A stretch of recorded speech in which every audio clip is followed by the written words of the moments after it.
Hi everyone, welcome back to my YouTube channel. I'm really excited to be sharing with you another Diwali recipe with you today. Today I'm going to be sharing with you how to make some delicious cornflakes chivda. Chivda can also be known as namkeen, chevdo, mixture, farsan, or so many different names in every part of India or around the world. There are more variations in the types of chivda than the name itself. But chivda is literally a really delicious Indian snack that people enjoy all across the globe. So what is chivda? Chivda is basically a trail mix. It's an Indian trail mix, consists of a variety of ingredients and spices. There are so many different ways on how chivda can be made. Some people like to make their chivda with some lentils. Some people like to make their chivda with potatoes. Some people like to make it with some fried besan. There's so many different types of ways on how chivda can be made. So today I'm going to be sharing with you a cornflakes chivda recipe that's really quick and easy, and you can enjoy with your family, friends, as well as your kids. My cornflakes chivda obviously consists of cornflakes, but it also contains a number of other ingredients that create an amazing experience when you eat them all together, including some fried potatoes, some roasted peanuts, some cashew nuts, raisins, as well as some flattened rice. All of these ingredients have been put together with a number of spices as well as some fresh curry leaves, and when you enjoy all these ingredients together as a whole, they create such a burst of flavor inside your mouth and creates an amazing experience that you just can't resist, and you just want to keep munching on this chivda again and again. I guarantee you that my cornflakes chivda is not only delicious and flavorful, but it's also much more healthier than the store-bought version. It contains no chemicals, it's got low sugar, and it's made with fresh ingredients, and I guarantee you, you're gonna have an amazing Diwali when you make this for your family and friends. This cornflakes chivda is already vegan, but you can also make it gluten-free by using gluten-free cornflakes to make it. So without further ado, come on, let's get on with the recipe.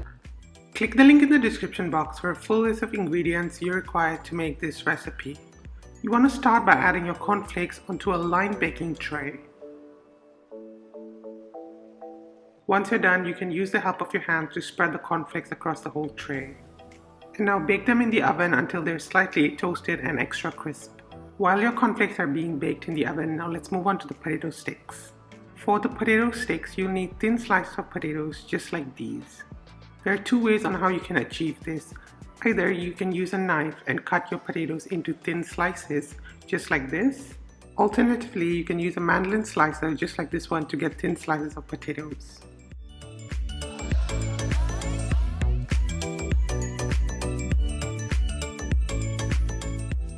Once you have the slices of your potatoes ready, you want to take each slice and cut it thinly into long vertical sticks. And then you want to cut each stick horizontally into two. These are the potato sticks that will be added to the chivda later on.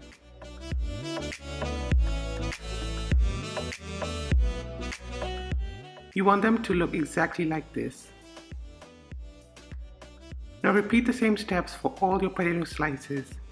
I know it's going to be slightly time consuming, but if you want, you can also use store-bought potato sticks if you like. You don't want your potato sticks to be too thin or too thick. Just imagine how crispy they're going to be when you fry them. Once you're done with the potatoes, your cornflakes should also be done. Just hear that sound, doesn't sound extra crispy. Now let it cool and set it aside. Next, into a bowl of cold water, you want to add in some salt as well as all your potato sticks. Now give it a stir.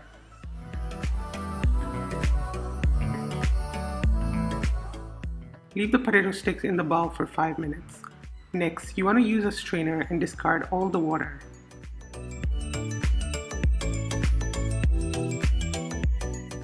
You want to ensure you drain all the water. Don't leave a single drop left behind. Now place the potato sticks onto a napkin and spread it across with the help of your hands.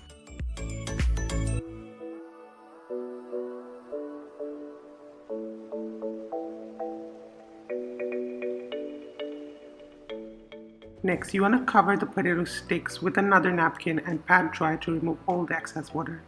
Use as much pressure as you require and ensure that all the water is absorbed by the napkins. You don't want a single drop of water left in the potatoes, otherwise your potatoes are not going to be really crisp. Once you're done, you want to transfer the dried potato sticks into a bowl. Into this, you want to add in your cornstarch and mix everything up with the help of a spoon. Once you're done, you want to set it aside while we work on the other components of the chivdo. Heat a pan over low flame and add your poha. You want to dry roast your poha for about 5 to 7 minutes or until they're slightly roasted and very light brown in color. You want to make sure to keep an eye and mix at regular intervals, otherwise your poha is going to burn without you realizing. Once your poha is slightly brown, crisp and aromatic, set it aside and transfer it to another bowl. Now into the same pan you want to add in your oil as well as peanuts. You want to roast the peanuts for about 8 minutes or until they're slightly dark brown and aromatic. You want to make sure you keep stirring as you don't want your peanuts to burn.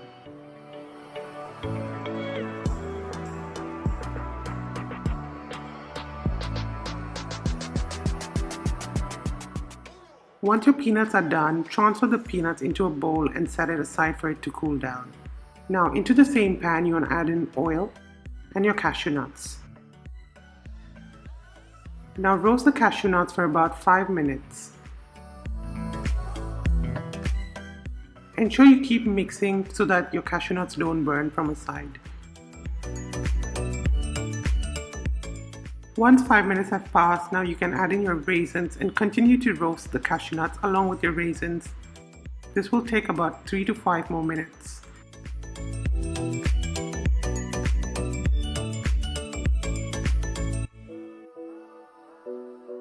You also want to keep in mind that when you add the raisins will turn extremely puffy due to the heat, and that's completely normal, so do not panic. I bet with you the aroma of roasted cashew nuts and raisins is just irresistible. Once your cashew nuts have reached the golden brown stage, it's time for you to remove it off the flame and set it aside for it to cool down. Next, you want to deep fry the potato sticks in some hot oil. You want to make sure to fry half of it first as you don't want to overcrowd the pan. And make sure you continuously mix at regular intervals so that they don't get stuck all together. Even though your potato sticks get all stuck together, don't worry, when you take them out of your pan, you can break them apart easily.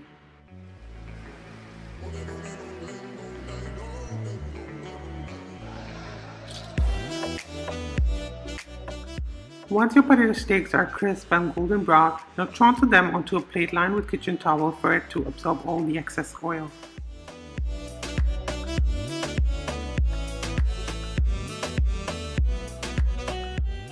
Now repeat the same steps for all the remaining potato sticks.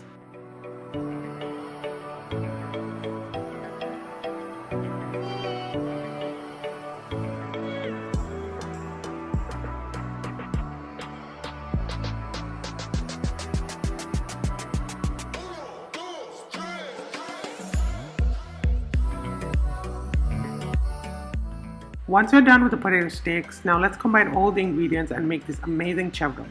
Now to assemble the chevdo, now heat up a spoonful of oil in a large pot over low flame and add in your curry leaves along with fennel seeds. Now mix for about half a minute.